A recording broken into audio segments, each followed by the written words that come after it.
Ladies and gentlemen, at this time, we will continue with our program, and we'll move into our oratorical presentations that we're going to have this morning. But first, I'd like to introduce our judges who will be judging our contestants this morning.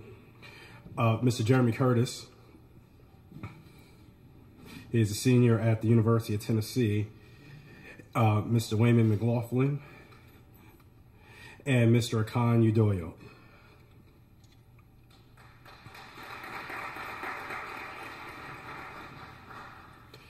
It is with my pleasure I'd like to introduce our scholarship orators for this morning, and they will come up and give their presentations.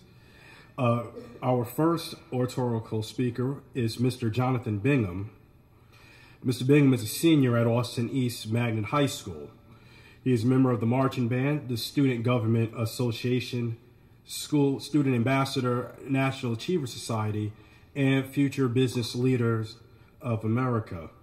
Also, Jonathan is a member of the Youth Action Council with the Mayor's Office. He's volunteered at the Beck Culture Exchange Center and the Interfaith Health Clinic, to name a few. Jonathan desires to attend the University of Tennessee at Chattanooga. His favorite pastimes include playing the trumpet and piano and studying the Bible. Ladies and gentlemen, I'd like to introduce to you this morning Mr. Jonathan Bingham.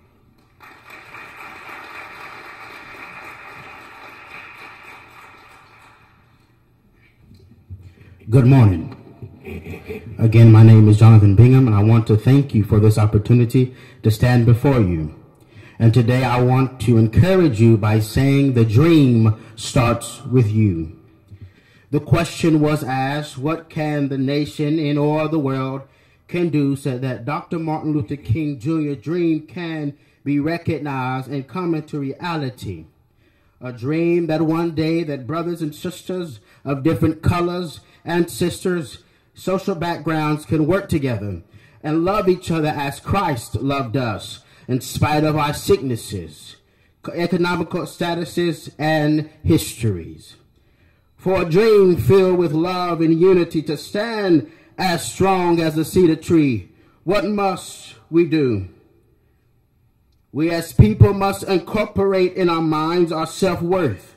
One of Dr. King's mentor, Gandhi, who he studied and quoted, said, "Become the change that you wish to see." For Dr. King's dream to become alive in this nation, we have to change our way of thinking towards ourselves as people, as people and where we stand in this country. We have the ability to keep the tendency to settle for mediocrity. By the words, actions, and thinking we adopted from not from our oppressors, but nor our persecutors, but the ones that we call brothers and our sisters, or we known as the N-word or the B-word. For his dream to be known and shared, it has to start at home. If we learn to respect ourselves and to understand the worth, the value that God has placed on our lives, that we are more than conquerors, that we are the head and not the tail, that we are the lender and not the borrower, that we are God's people, then to understand that we are no greater nor lesser than anyone else, then his dream can progress throughout this nation. As the scripture said it, that what a man thinketh, so is he. Why is it important for me to know my great worth? Well, I'm glad that you asked me. Because when I know this information, I'm able to give you as much respect and show love as Dr. King asseverated throughout his message of nonviolence, protest, and boycotts, and equal rights for everyone.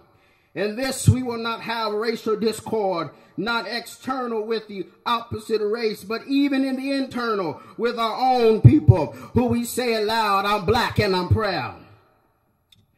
With this knowledge we have to gain the understanding that we are in all different in aptitudes and demographic traits, but we all need these different traits to make the mark.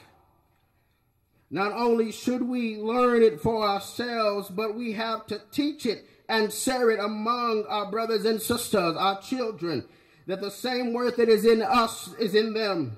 I feel that Dr. King did not want to use violence, not because he was afraid, but he understood that God made us with a price, that no man had the right to kill, steal, or destroy.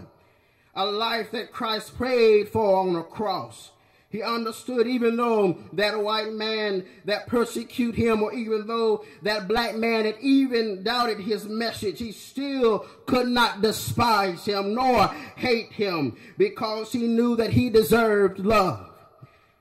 One of my favorite quotes from Dr. King, he said, "You cannot fight fire with fire. You cannot fight hate with hate. You can only fight hate with love." I stand here before you, asking you to stand with me and to learn the worth that God has placed on our lives. Understand it and reign as the kings and queens that you were created to be. And know that nobody deserves second best but the very best. You have to believe that the dream was meant for you. The dream starts with you. Please take the dream and take it upon and grasp it and spread it and demonstrate it throughout life. Thank you, and God bless you.